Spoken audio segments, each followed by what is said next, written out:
Welcome students. तो जैसा कि मैंने आपको लास्ट लेक्चर पे बताया था कि हम एक जो सेशन है वो प्रीवियस ईयर आईआईटी क्वेश्चंस पे रखेंगे, आईआईटी और मेडिकल में पूछे गए प्रीवियस ईयर के क्वेश्चंस पर। तो आज का जो सेशन हमारा रहेगा, आज की जो क्लास हमारी रहेगी, उसमें हम लोग डिस्कस करेंगे प्रीवियस ईयर के मेडिकल और आईआईटी जैसे एंट्रेंस एग्जाम के क्वेश्चंस को। ठीक है बच्चों, तो आज हम लोग ऐसे क्वेश्चन सोल्व करने वाले हैं जो थोड़े से मुश्किल होते हैं। ठीक है, जो सिंपल क्वेश्चन है उनको मैं सोल्व नहीं करवा रहा हूँ, ठीक है, वो तो आप खुद ही कर लेंगे। तो आज के लेक्चर में हम लोग थोड़े से मुश्किल जो क्वेश्चन आपके लिए होते हैं, स्टूडेंट्स के लिए होते हैं, उनको सोल्व करेंगे। तो सबसे पहले मैं जो क्वेश्चन कंसिडर कर रहा हूँ वो क्वेश्चन हमारा है मेडिकल एंट्रेंस एग्जाम में 2011 में पूछा हुआ क्वेश्चन। तो इस क्वेश्चन में आप लोगों को दिख रहा होगा कि हमें जो दिया हुआ है वो फर्स्ट पोजीशन में, फर्स्ट स्टेप में हमें इसका डिहाइड्रेशन करवाना है बच्चों। ठीक है, हमें H+ और हीट दी हुई है, तो हमें इसका डिहाइड्रेशन करवाना है फर्स्ट स्टेप के अंदर। जब डिहाइड्रेशन होगा तो H+ H2 यहाँ से निकलेगा, समझ गए होंगे आप लोग। ठीक है, और डबल बॉन्ड ये हाइड्रोजन यहाँ से रिमूव हो जाएगा एंड देन आपका ये वाला प्रोडक्ट बन जाएगा। या ऐसा ऑप्शन में आपको दिख रहा होगा कि हमारे पास ऑलमोस्ट ऐसे ऑप्शन, दो ऑप्शन ऐसे हैं, सेकेंड एंड थर्ड। तो दो ऑप्शन जब ऐसे हैं तो सेकंड और थर्ड से ही हमारा थर्ड आंसर बनेगा। इसके बाद आपको इस पे रिएक्शन करवानी है, जो HBr की रिएक्शन करवानी है इन द डार्क। ठीक है, डार्क में करवानी है, एब्सेंस ऑफ पेरोक्साइड में। ये बात ध्यान रखना, एब्सेंस ऑफ पेरोक्साइड में होती है तो आप लोग जानते हैं कि ब्रोमीन जो है वो लेस, जहां पे कम हाइड्रोजन होंगे, मार्कोनिकॉफ रूल के अकॉर्डिंग अटैक करेगा। तो जहां पे हाइड्रोजन कम होंगे वहां जाके ये अटैक करने वाला है। तो ये वाला हमारा सेकंड प्रोडक्ट हो जाएगा। तो इसके अकॉर्डिंग हमारा आंसर जो बनता है वो बी आंसर बनता है बच्चों। ठीक है, second answer is correct answer. Next question के अंदर जो है वो 2018 के अंदर पूछा हुआ नीट के अंदर क्वेश्चन है। ठीक है, नीट यूजी के अंदर 2018 के अंदर पूछा हुआ जो क्वेश्चन है वो है कि the compound A on treatment with sodium. जब कंपाउंड ए को सोडियम के साथ ट्रीटमेंट किया जाता है तो हमें बी कंपाउंड मिलता है। जब ए को PCl5 के साथ रिएक्ट करवाया जाता है तो हमें सी कंपाउंड मिलता है। और इन दोनों की बी और सी की आपस में रिएक्शन करवाएंगे तो हमें डाई एथिल ईथर मिलता है बच्चों। डाई एथिल ईथर का फॉर्मेशन होता है। तो आपसे पूछा हुआ है कि इसमें ABC क्या है। तो अगर आप ऑप्शन चेक करेंगे तो फिर आपको मिलेगा कि आपके तीन ऑप्शन ऐसे हैं जिनमें सोडियम जो है वो अल्कोहल के साथ रिएक्ट कर सकता है। क्या आपने सोडियम की रिएक्शन एल्किल हैलाइड के साथ पढ़ी थी? जी हाँ, सोडियम की रिएक्शन एल्किल हैलाइड के साथ पड़ी थी, वुड्स रिएक्शन जो थी। और वुड्स रिएक्शन जो प्रोडक्ट बना था वो एल्किल हैलाइड का जस्ट डबल हुआ था। तो आपको जो बी वाली जो सीरीज दिख रही है, ऐसा ऑप्शन कहीं नहीं है जहां पे बी डबल हो जाए। ठीक है, तो फिर अगर आप ये कंसीडर करते हैं कि ये C2H5OH है तो जाहिर सी बात है यहां पे आपको C2H5ON ही मिलेगा, क्योंकि इसके साथ रिएक्शन करके ये यही दे सकता है। ऑप्शन ही नहीं है ना आपके पास इसके अलावा। तो देख लीजिएगा, अगर आपके इसके साथ सोडियम रिएक्शन करके कभी भी हमें C2H6 नहीं दे सकता, यस या नो, तो पहला ऑप्शन गलत हो गया। दूसरा ऑप्शन, इसके साथ सोडियम रिएक्ट करके कभी भी C2H5Cl नहीं दे सकता, तो दूसरा ऑप्शन गलत हो गया। तीसरा ऑप्शन वापस से फर्स्ट ऑप्शन को रिपीट कर रहा है, मतलब इसके साथ अगर सोडियम रिएक्ट करता, अगर ये होता, तो फिर इसके साथ अगर सोडियम को रिएक्ट करवाऊं तो C4H8H10 मिलना चाहिए था, जो भी अपने को बी में नहीं दे रखा, मतलब ये ऑप्शन भी गलत हो गया, थर्ड ऑप्शन भी। तो अकॉर्डिंग टू ऑप्शन अगर इन क्वेश्चंस को सोल्व करेंगे तो आपके पास ओनली ऑप्शन 4 बचता है। तो हमेशा ध्यान रखो बच्चों, मेडिकल एंट्रेंस एग्जाम में या फिर आईआईटी एंट्रेंस एग्जाम के अंदर आपको टाइम कम से कम लगाना होता है, कम से कम टाइम कंज्यूमिंग वहां पे चाहिए आपको। ठीक है, तो आप ऑप्शन के अकॉर्डिंग अगर आप आंसर्स बनाएंगे तो आपका जरूर टाइम जरूर बचेगा। ठीक है बच्चों, तो अकॉर्डिंग टू ऑप्शन आंसर बनाना सीखिए कि ऑप्शन को कैसे यूज करना है। ऑप्शन भी बहुत बार हमारे लिए यूजफुल होते हैं। नेक्स्ट जो क्वेश्चन आपके पास है, ये भी आप ऑप्शन यूज करके इसे कर सकते हैं। मैं सिंपल इसे बात करते हैं हम लोग। आपको दिया हुआ है क्या, आपको बेंजीन रिंग दे रखी है बच्चों, ठीक है, और बेंजीन रिंग पर एल्काइलेशन करवा रखा है। बस अगर आप फर्स्ट स्टेप को समझ जाएंगे तो सेकंड और थर्ड तो स्टेप अपने आप ही समझ में आ जाएंगे। एनहाइड्रस AlCl3, एनहाइड्रस AlCl3, मैंने आपको बताया एनहाइड्रस AlCl3 को निकालेगा, पॉजिटिव चार्ज आएगा, कार्बोकेटाइन बन रहा है, रीअरेंजमेंट हो सकता है ये क्योंकि ये 1 डिग्री कार्बोकेटाइन है, तो रीअरेंजमेंट होकर 2 डिग्री कार्बोकेटाइन बन जाएगा। Yes you know, 2 degree carbocation बन गया और ये इस पे अटैक कर जाएगा। तो जस्ट लाइक क्यूमीन बन गया बच्चों, आपके पास क्या बन गया, क्यूमीन का फॉर्मेशन हो गया। और अभी तक ऑर्गेनिक में आपने क्यूमीन की एक ही रिएक्शन पड़ी हुई है, इसका जब हम क्या करवाते हैं, ऑक्सीडेशन करवाते हैं, तो फिनोल एंड एसीटोन का फॉर्मेशन होता है। यस यू नो, तो ऐसे ऑप्शन आपके पास बहुत कम है, देखिएगा ऐसे ऑप्शन आपके पास नहीं है।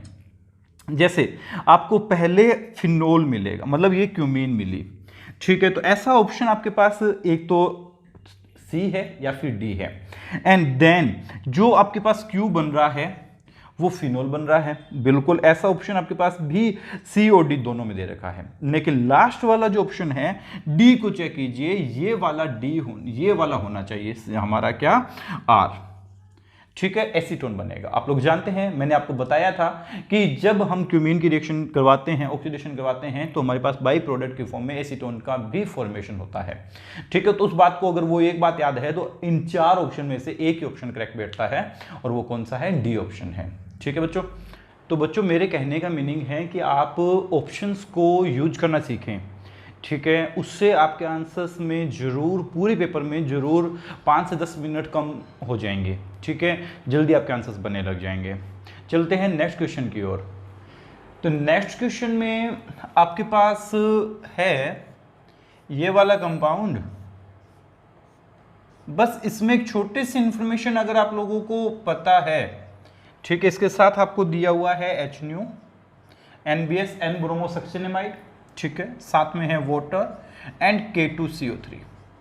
आप लोगों को अगर एक छोटी सी इंफॉर्मेशन इसके बारे में याद है तो आप इसका आंसर फटाफट बना लेंगे। क्या कि N ब्रोमोसक्सिनेमाइड या तो एलाइलिक ब्रोमिनेशन करवाता है या बेंजाइलिक ब्रोमिनेशन करवाता है, याद है ना आप लोगों को, ये एलाइलिक ब्रोमिनेशन करवाता है। और एलाइल कंडीशन हमारे पास 2 बनती है, देखिएगा, एक ये कंडीशन एलाइल है, ठीक है, मैं इसे एक मार्क कर देता हूं, और एक ये बी कंडीशन हमारे पास एलाइलिक कंडीशन है।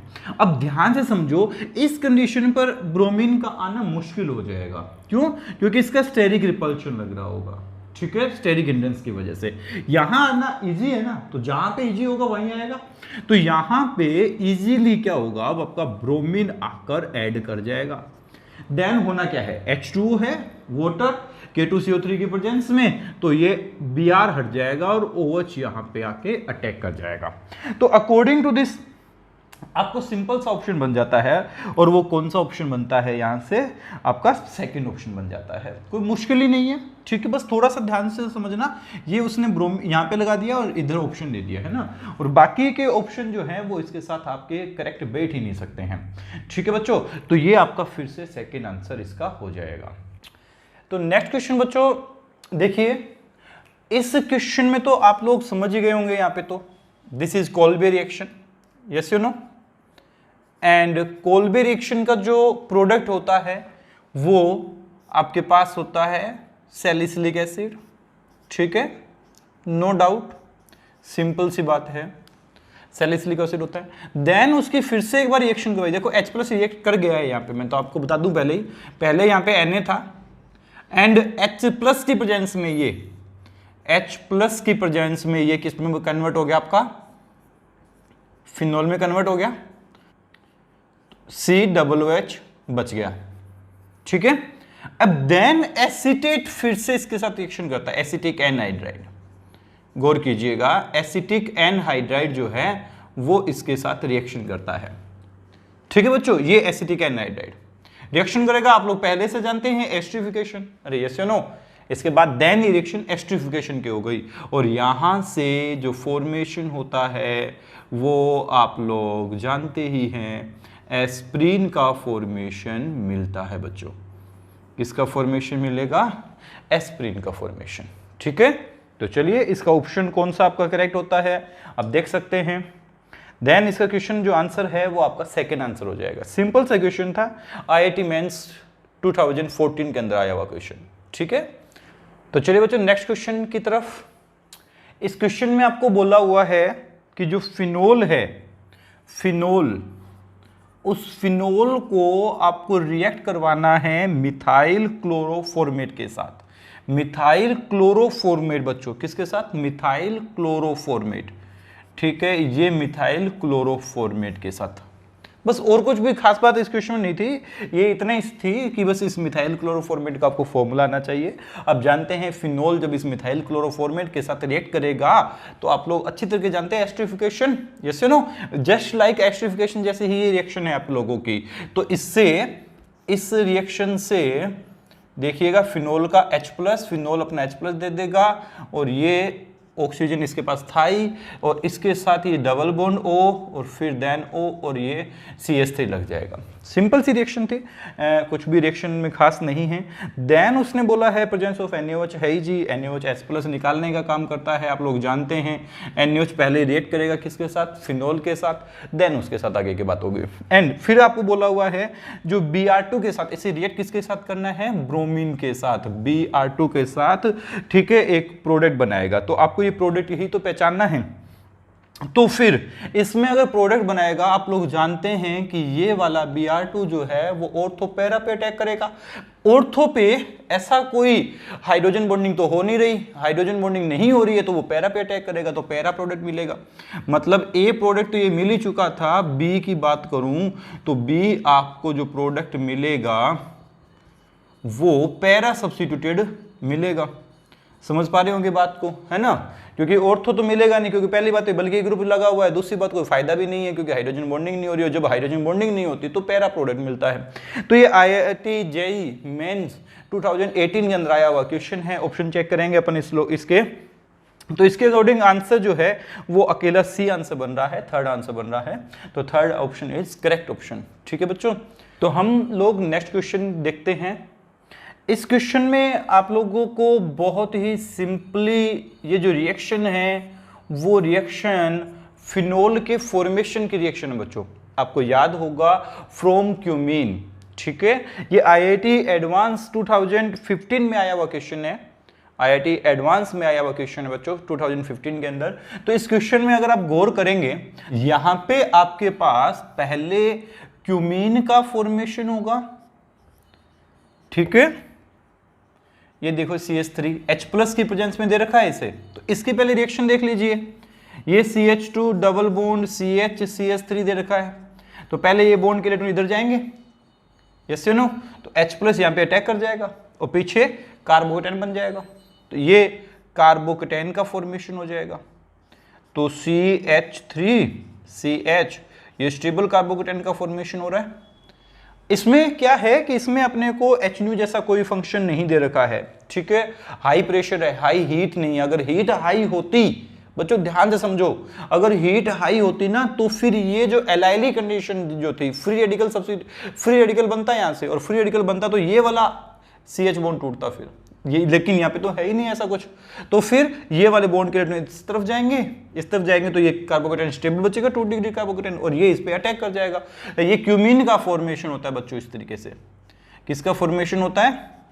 क्यूमीन का, जो तो आप लोग पहले से पढ़ ही चुके हैं। क्यूमीन का फॉर्मेशन तो है ना, क्यूमीन का फॉर्मेशन। अब जो आपको रिएक्शन दे रखी है वो सिर्फ O2 के साथ, आपको O2 के साथ नहीं दे रखी। आपको क्या बोला हुआ है? वो बोला हुआ है रेडिकल इनिशिएटर है सिर्फ आपके पास, मतलब आगे आपको पूरी रिएक्शन नहीं करवानी। मैंने जो आपको क्यूमीन की जो रिएक्शन बताई थी, अगर आप प्रीवियस लेक्चर में जाके देखेंगे, methods of preparation of phenol by cumene, है ना, तो मैंने वो आपको विद मैकेनिज्म बताई हुई है। और उस मैकेनिज्म में मैंने यहाँ पे एक क्या बनाया है? पर ऑक्साइड बनाया है बच्चों, ध्यान से समझ लीजिएगा। और ये रिएक्शन बस आगे प्रोसीड नहीं हुई है, ये पर ऑक्साइड तक ही प्रोसीड हुई है, मतलब फिनोल नहीं बना इससे।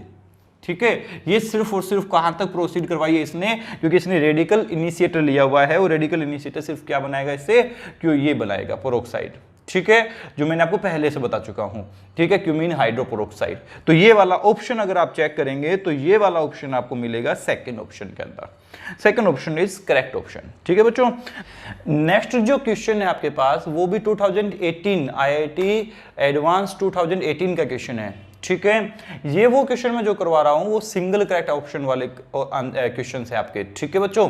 इसके बाद मल्टीपल जो चॉइस वाले क्वेश्चन हम वो भी देखेंगे, ठीक है बच्चों। कोई खास ज्यादा मुश्किल नहीं है यहाँ पे अभी तक क्वेश्चन जो हमने किए हैं, ठीक है। अगर आप हमारे प्रीवियस जो वीडियोस अगर पूरे अच्छी तरीके से देखेंगे, क्योंकि हमने वो लेवल तक कवर किया हुआ है जो IIT एडवांस तक पूछा जाता है, ठीक है। तो चलिए अब ध्यान से समझिएगा, अगर आप लोगों ने यहाँ पे एक छोटी सी बात है, अगर आप लोगों ने हमारे प्रीवियस वीडियो अगर देखे हुए हैं तो आप यहां से समझ जाएंगे कि अगर PBr3 की विद मैकेनिज्म, मैंने आपको PBr3 जो था वो बताया था कि PBr3 जो है वो कैसे रिएक्ट करता है अल्कोहल पर, विद मैकेनिज्म बताया था, ठीक है। अगर आप लोगों ने अभी तक वो वीडियो नहीं देखा है तो प्रीवियस वीडियो में वो देख लीजिएगा। मैंने PCl3 एंड PCl5 इवन मैंने गैस में भी बताया है कि गैस स्टेट में होता है तो वो कैसा प्रोडक्ट देता है, और अगर वो सॉलिड स्टेट में होता है तो वो कैसा प्रोडक्ट देता है। मैंने दोनों चीजें आपको बताई हुई है, ठीक है। और मैंने PBr3 के बारे में बताया हुआ है कि जब PBr3 से हम प्रोडक्ट बनाते हैं तो वो कैसे बनाते हैं। आप लोगों को एक छोटी सी बात जो है वो अगर याद है तो आप जस्ट 5 सेकेंड के अंदर इस क्वेश्चन का आंसर क्लिक कर देंगे, ठीक है। वो क्या है कि PBr3 जो था वो हमें प्रोडक्ट देता है इन्वर्जन प्रोडक्ट। कौन सा प्रोडक्ट देता है हमें? इन्वर्जन प्रोडक्ट, मतलब जहां पे OH है उसके अपोजिट डायरेक्शन से, ठीक है। इसमें अपने को ऑप्शंस जो हैं वो कुछ इस तरीके के दे रखे होंगे, आप लोग देख पा रहे होंगे, है ना। ये तो यहां पे इसका मतलब हुआ कि पहले जो OH रहा होगा वो यहां पे रहा होगा। अरे मतलब ही नहीं है बाकी रिएक्शन देखने की, जरूरत ही नहीं है बाकी रिएक्शन देखने की, क्योंकि ऑप्शन इतने आसान दिए हुए हैं आपको। हालांकि ऑप्शंस अगर आप देखेंगे तो उसमें थोड़ी सी मुश्किल यहां पे आ रही होगी ऑप्शंस में कि आपको ये बैक साइड, ये फ्रंट साइड, ये बैक साइड, ये फ्रंट साइड, कुछ इतना ही दे रखा ना, मतलब कंफ्यूजिंग ऑप्शंस हैं कौन से को, क्योंकि रिएक्शंस आप लोग जानते हैं कि पहले OH हटेगा, Br लगेगा, देन उसकी जगह I आ जाएगा, है ना। ये आपकी फिंकलस्टाइन रिएक्शन, I आने के बाद सोडियम एजाइड के साथ Na3 लग जाएगा, I हट जाएगा, Na3 लग जाएगा। तो ये तो बनना ही है, ये तो बनना ही है, इसमें कोई डाउट नहीं है। लेकिन ये फ्रंट में आएगा या बैक में आएगा तो वो इसी एक स्टेप पे और इसकी मैकेनिज्म पे डिपेंड करता है। अगर आपने इसकी मैकेनिज्म पढ़ रखी है तो आपको पता होगा कि ये जो प्रोडक्ट देता है वो इन्वर्जन प्रोडक्ट देता है। कौन सा प्रोडक्ट? Inversion product. तो यहां पे जिस डायरेक्शन में ये है इसकी बैक डायरेक्शन में, ठीक है, मतलब इसके अपोजिट डायरेक्शन से आकर आपका Br जुड़ता है। ये मैंने आपको मैकेनिज्म में क्लियर किया हुआ है बच्चों। अगर आप लोगों ने मैकेनिज्म नहीं देखी है तो आपको उसका लिंक जो है डिस्क्रिप्शन बॉक्स में मिल जाएगा, आप वहां पे जाके देख सकते हैं। यहां पे इसका मतलब हुआ कि यहां पे आपका जो ब्रोमीन लगेगा वो बैक साइड से लगेगा। बस आगे की रिएक्शन सिंपल है, ये ब्रोमीन हटेगा, आयोडीन लग जाएगा, आयोडीन हटने के बाद Na3 एजाइड लग जाएगा, ठीक है। सिंपल सी कहानी थी। तो इसके अकॉर्डिंग आंसर जो है वो कौन सा करेक्ट हुआ? आपका सेकेंड आंसर करेक्ट हो गया। ऑप्शंस देखकर भी आप आंसर लगा सकते हैं, ठीक है। फोर्थ आंसर क्यों नहीं है? क्योंकि इसमें बोल रखा है इसने कि ये इनएंशियोमेरिकली प्योर है आपके पास, तो आपके पास 4 बनने का कोई मतलब ही नहीं है, क्योंकि इनएंशियोमेरिकली प्योर है मतलब ये सिर्फ अकेला कंपाउंड है, इसका कोई मिरर इमेज वगैरह कुछ भी नहीं है, ठीक है। तो सिंपल सी कहानी थी, सिंपल सा ये क्वेश्चन था। लेकिन बस बच्चे घबराते इस वजह से हैं कि IIT एडवांस में आया हुआ क्वेश्चन है, क्या पता अपना आंसर सही होगा या नहीं होगा। आप अपने कॉन्सेप्ट के अकॉर्डिंग चलिए बच्चों, आपका आंसर कभी गलत नहीं हो सकता है, ठीक है। लेक्चर्स देखिए और तैयारी कीजिए। हाँ जी स्टूडेंट्स, तो ये जो क्वेश्चन है वो IIT एडवांस 2014 के अंदर पूछा हुआ क्वेश्चन है अपना, ठीक है। IIT एडवांस 2014 जो के अंदर जो क्वेश्चन पूछा था ये मल्टीपल करेक्ट ऑप्शंस वाला क्वेश्चन है आपका, ठीक है। इसमें मल्टीपल आंसर्स होंगे आपके। तो चलिए चेक करते हैं। देखो मैं पहले आपको इसके डिस्कस कर लेते हैं अपन। अगर X2 की जगह आयोडीन हुआ तो बच्चों ध्यान से समझना, iodine is a large group. Iodine क्या है? बड़ा ग्रुप है। इस वजह से सिर्फ और सिर्फ, क्योंकि पहले ये बात ध्यान दो कि यहां पे आपका हेलोजिनेशन होने वाला है, ठीक है। हेलोजिनेशन, किसका? फिनोल का हेलोजिनेशन। और फिनोल का हेलोजिनेशन जब होता है, मैंने आपको बताया हुआ है कि वो फिनोल का हेलोजिनेशन में ortho para substituted major product बनते हैं। या तो बनता है ऑर्थो पैरा पे अटैक करता है जिसमें पैरा मेजर प्रोडक्ट होता है, या फिर वो तीनों जगह पे अटैक करता है। यहां पे कोई उसने मीडियम तो लिया हुआ नहीं है, तो कुछ बोला हुआ तो है नहीं, तो हमारे तीनों जगह पर ये अटैक करेगा। हेलोजन जो है वो तीनों जगह पर अटैक करेगा। अब बात करते हैं इस तीनों जगह पर अटैक करेगा, तो फिर ये आयोडीन जो है, अब इसका कोई ना कोई तो इफेक्ट लगेगा। इसके इफेक्ट की वजह से यहां पे आयोडीन का आना जुड़ना मुश्किल हो जाएगा। अब आयोडीन जब आएगा जो कि एक लार्जर साइज का है, बड़े साइज का है, तो बड़े साइज का आयोडीन का यहां पे जुड़ पाना मुश्किल हो जाएगा। यहां तो वो जुड़ ही जाएगा, ठीक है, कोई दिक्कत नहीं आएगी उसको जुड़ने में, तो यहां तो आराम से अटैक कर जाएगा, लेकिन यहां पे अटैक करना मुश्किल होगा। इस वजह से आपको मोनो हेलो सब्स्टिट्यूटेड प्रोडक्ट मिलेगा। अभी मोनो हेलो सब्स्टिट्यूटेड प्रोडक्ट क्यों मिला है? क्योंकि यहां पे आयोडीन का साइज क्या है? बड़ा साइज है, हेलोजन का बड़ा साइज है। इसके साइज पे डिपेंड नहीं करेगी ये चीज। क्यों नहीं करेगी? क्योंकि यहां पे भी तो बात कर रहे हैं ना, क्यों नहीं जुड़ा यहां पे? मोनो सब्स्टिट्यूटेड क्यों मिल रहा है? क्योंकि आयोडीन का सार्जर बड़ा जो साइज था वो लार्जर साइज था, इस वजह से। तो इसका मतलब मोनो हेलो सब्स्टिट्यूट मिलेगा, मतलब steric effect of the halogen. तो पहला ऑप्शन करेक्ट हो गया, ठीक है। अपना इसमें फर्स्ट ऑप्शन तो राइट है ही। सेकंड ऑप्शन पढ़िएगा, उसमें दे रखा है कि steric effect of the tertiary butyl group. अब इसके स्टेरिक रिपल्शन की वजह से दो सब्स्टिट्यूट मिलेंगे। क्यों मिलेंगे? एक तो ब्रोमीन यहां पे जुड़ सकता है, ठीक है, एक ब्रोमीन यहां पे जुड़ सकता है, लेकिन यहां ब्रोमीन नहीं अटैक कर सकता, क्योंकि ये बड़े साइज का होने की वजह से यहां पे ब्रोमीन का अटैक करना मुश्किल हो जाएगा।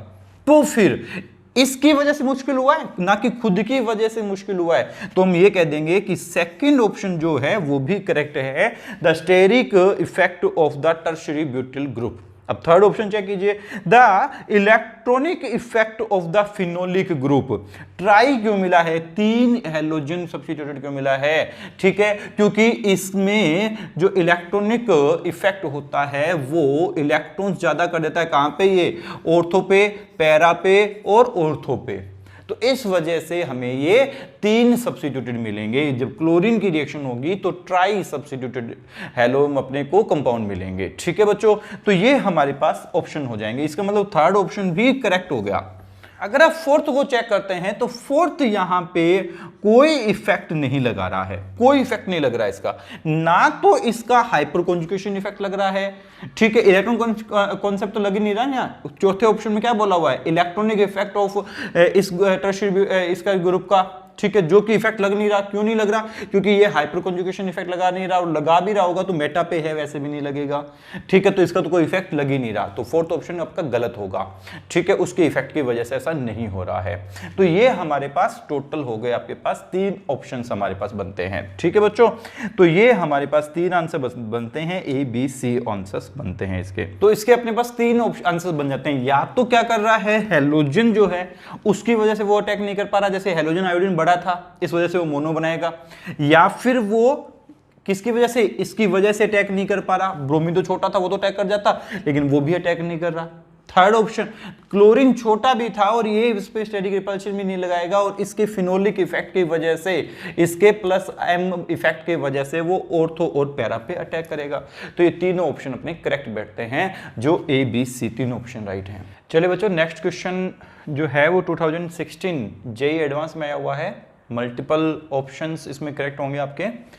तो इस क्वेश्चन में क्यूमीन दिया हुआ है। आप जानते हैं क्यूमीन से तो एक ही प्रोडक्ट बनता है, आज तक अभी तक हमने एक ही प्रोडक्ट सीखा हुआ है, वो कौन सा? फिनोल। तो यहां आपका फिनोल का फॉर्मेशन हो जाएगा, पहले फिनोल का होगा, देन आप राइमोटिमान रिएक्शन जानते हैं, सेल्डिहाइड का फॉर्मेशन हो जाएगा बच्चों। अगर आपको CHCl3 क्लोरोफॉर्म दिया हुआ है तो सेल्डिहाइड, और यहां पे 2 प्रोडक्ट मिलते हैं। 2 प्रोडक्ट कौन से? एक मेजर और एक माइनर प्रोडक्ट। ये क्यों मिलेगा? मेजर प्रोडक्ट है क्योंकि यहाँ पे हाइड्रोजन बॉन्डिंग होती है, ठीक है, यहाँ हाइड्रोजन बॉन्डिंग होती नहीं है, ये माइनर होता है। ये मेजर प्रोडक्ट है तो क्यों मेजर प्रोडक्ट है, और ये आपका माइनर प्रोडक्ट है, ठीक है बच्चों, आप लोग अच्छी तरीके से जानते हैं कि R जो है वो स्टीम वोलेटाइल नहीं है, ये बात पहले से बता चुका हूं, इससे वोलेटाइल नहीं कर सकते क्योंकि ये R जो है वो इंटरमोलिकुलर हाइड्रोजन बॉन्डिंग शो करता है, ठीक है, इंटरमोलिकुलर हाइड्रोजन बॉन्डिंग। इस वजह से इसका बॉइलिंग पॉइंट ज्यादा होता है, मैंने आपको पहले ही बताया था कि इनको सेपरेट करना इजी होता है। इंटरमोलिकुलर हाइड्रोजन बॉन्डिंग की वजह से ये स्टीम वोलेटाइल नहीं है, जबकि इंट्रामोलिकुलर हाइड्रोजन बॉन्डिंग की वजह से ये स्टीम वोलेटाइल है। तो ये हमारा जो Q है वो स्टीम वोलेटाइल है, और इसके अकॉर्डिंग हमारा जो है वो फर्स्ट ऑप्शन इनकरेक्ट हो गया, ठीक है, रॉन्ग हो गया फर्स्ट ऑप्शन। तो इसने बोला हुआ है हमें क्या कि R स्टीम वोलेटाइल, जी नहीं, R स्टीम वोलेटाइल नहीं है, ठीक है। देन उसके बाद इसने यहां पे अपने को दे रखा है कि Q की रिएक्शन अगर हम इससे करवाएंगे तो NaOH के साथ करवाएंगे तो फिनोल से फिनोक्साइड आयन मिल जाएगा, sodium phenoxide, and then phenyl ऐसे ब्रोमीन से करवाएंगे तो अपने पास क्या मिल जाएगा बच्चों, ये एज इट इज रह जाएगा आपके पास OH, यहां पे O की जगह हटकर क्या लगेगा, ये O, ये अपने पास CH2 और ये फेनिल, ठीक है, और यहां पे CHO है, मतलब ये फिनोल नहीं रहेगा। तो फिर इसका सेकंड ऑप्शन चेक करते हैं एक बार। Second option, Q gives dark volatile coloration with 1% aqueous FeCl3 solution. बच्चों ध्यान से समझो, Fe 1% जो FeCl3 सॉल्यूशन जो होता है ना, वो या तो आपका रिएक्ट करता है फिनोल के साथ या वो रिएक्ट करता है कार्बोक्सिलिक एसिड के साथ, ठीक है, इन दोनों के साथ वो रिएक्ट करता है क्योंकि ये बहुत ज्यादा एसिडिक होते हैं, तो इसके इन दोनों के साथ रिएक्ट करता है। मतलब यहां पे भी फिनोल है और यहां पे भी फिनोल है, मतलब वो Q और R दोनों के साथ रिएक्ट कर सकता है। इसने सिर्फ अपने को क्या बोला है, Q के साथ रिएक्ट करता है, कोई दिक्कत नहीं है, Q के साथ तो रिएक्ट कर रहा है कम से कम, तो Q तो देगा, है ना, Q तो हमें क्या देगा, टेस्ट देगा। हाँ, ये नहीं देगा हमें, ये टेस्ट नहीं देने वाला है 1% FeCl, क्योंकि यहाँ पे फिनोलिक ग्रुप जो था वो खत्म हो चुका है। एंड अगर यहाँ पे आपका कार्बोक्सिलिक एसिड होता वो भी देता, ठीक है, यहाँ पे फिनोल रिएक्शन देगा, तो ये भी देगा और ये भी देगा, ये P भी देगा, लेकिन इसने सिर्फ Q बोला है, कोई दिक्कत नहीं है, Q तो हमें देना ही रिएक्शन, क्योंकि ये तो वैसे भी माइनर प्रोडक्ट है अपने पास, ठीक है, तो Q देगा, तो अपना सेकंड ऑप्शन करेक्ट हो गया। थर्ड ऑप्शन पे चलते हैं। S give yellow precipitate with 2,4 DNP बोलते हैं इसे डाइनाइट्रोफेनिल हाइड्रोजन को। चलिए मैं बताता हूं आपको इसकी स्ट्रक्चर कैसी होती है। तो इसकी स्ट्रक्चर कुछ इस तरीके की होती है बच्चों,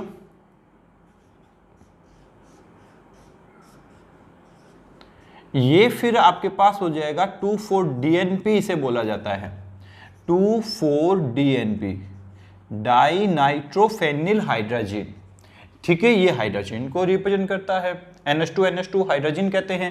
ये आपके लास्ट एक चैप्टर के अंदर दोबारा से आने वाली है, नेक्स्ट चैप्टर के अंदर ये रिएक्शन आने वाली है। यहाँ पे भी समझ लीजिए, जब कभी भी हमें इसकी रिएक्शन करवानी है तो ये रिएक्शन करता है C double bond O group के साथ। ऐसे जो भी ग्रुप होंगे उनके साथ ये रिएक्शन कर जाता है, जैसे कीटोन के साथ, एल्डिहाइड के साथ, इन सब के साथ ये रिएक्शन इजीली हमें दे देता है। कीटोन और एल्डिहाइड के साथ ज्यादातर रिएक्शन देता है, 2,4 DNP टेस्ट ऐसे बोलते हैं। तो फिर ये कार्बोनिल ग्रुप के साथ रिएक्ट करने वाला है, तो फिर यहां से कार्बोनिल ग्रुप में क्या होगा कि ये ऑक्सीजन और ये दोनों हाइड्रोजन निकल जाते हैं और बाकी का एज इट इज अटैच हो जाता है इस पर, ठीक है। तो फिर ये 2,4 DNP टेस्ट कौन देते हैं, जिनमें एल्डिहाइड ग्रुप हो या फिर उनमें कीटोन ग्रुप हो। तो एल्डिहाइड ग्रुप यहां पे भी है, यहां पे भी है, यहां पे भी है, मतलब आपका Q भी रिएक्शन देगा, R भी रिएक्शन देगा और S भी देगा, तीनों देंगे। लेकिन इसने सिर्फ क्या बोला है, इसने बोला है कि S जो है वो रिएक्शन दे रहा है, कोई दिक्कत नहीं है, S तो दे रहा है, तो इसका सेकंड ऑप्शन भी करेक्ट हो जाता है। S give yellow precipitate with 2,4 DNP, ठीक है। फिर बात करते हैं नेक्स्ट क्वेश्चन की, इसमें बोला हुआ है फिर बात करते हैं नेक्स्ट ऑप्शन की, तो इसमें बोला हुआ है S give dark volatile coloration with 1% FeCl3। तो FeCl3 के साथ मैंने बताया आपको क्या कि या तो फिनोल रिएक्शन देगा या फिर कार्बोक्सिलिक एसिड देगा। अल्कोहल भी इसके साथ रिएक्शन नहीं देता है, क्योंकि आप लोग भी जानते हैं कि अल्कोहल जो है वो तो वाटर से भी कम एसिडिक होते हैं, तो ये रिएक्शन नहीं देंगे। तो यहां पे तो ऐसा कुछ है ही नहीं एसिडिक वाला, तो ये वाला ये इसके साथ रिएक्शन नहीं देगा। तो आपका इस क्वेश्चन का आंसर जो है वो B एंड C दोनों ऑप्शन क्या हो जाते हैं, करेक्ट हो जाते हैं। मेरे ख्याल से ऐसा कोई क्वेश्चन नहीं था जो मुश्किल था, और जबकि मैंने ये जो क्वेश्चन आज कंसीडर किए हैं ये वो क्वेश्चंस हैं जो आप लोगों के काफी टफ क्वेश्चन बनते हैं, ठीक है। इसके अलावा जब भी आप प्रीवियस ईयर के आईआईटीज के क्वेश्चन देखेंगे इस चैप्टर से रिलेटेड, वो आपको इससे तो आसान मिलेंगे बच्चों, ठीक है। तो मैंने सिर्फ आपको, आपका टाइम खराब ना हो इस वजह से सिर्फ वो क्वेश्चन लिए हैं जो टफ पड़ते हैं, जो आपके लिए टफ हो सकते हैं, ठीक है। और उनको मैंने आज आपको सोल्व करवाया है, जो काफी कॉन्सेप्चुअल क्वेश्चन थे। मैंने आपको ये भी बताया कि कैसे आप ऑप्शंस को यूज करके उस क्वेश्चन का आंसर निकाल सकते हैं, और ऑप्शंस को यूज करके आंसर निकालिए बच्चों, जिससे आपका एग्जाम के अंदर टाइम बचेगा, ठीक है। तो इसके बाद हम लोग एनसीईआरटी के जो क्वेश्चंस हैं, एनसीईआरटी के जो रिएक्शंस हैं, एनसीईआरटी के जो एक्सरसाइज है, उनके साथ हम आपके सामने नेक्स्ट लेक्चर लेके आएंगे, ठीक है। थैंक यू बच्चों, एंड इस वीडियो को लाइक एंड शेयर जरूर करना, ठीक है, ताकि आप लोगों के साथ साथ और भी स्टूडेंट्स को इसका बेनिफिट मिल सके। Thank you students.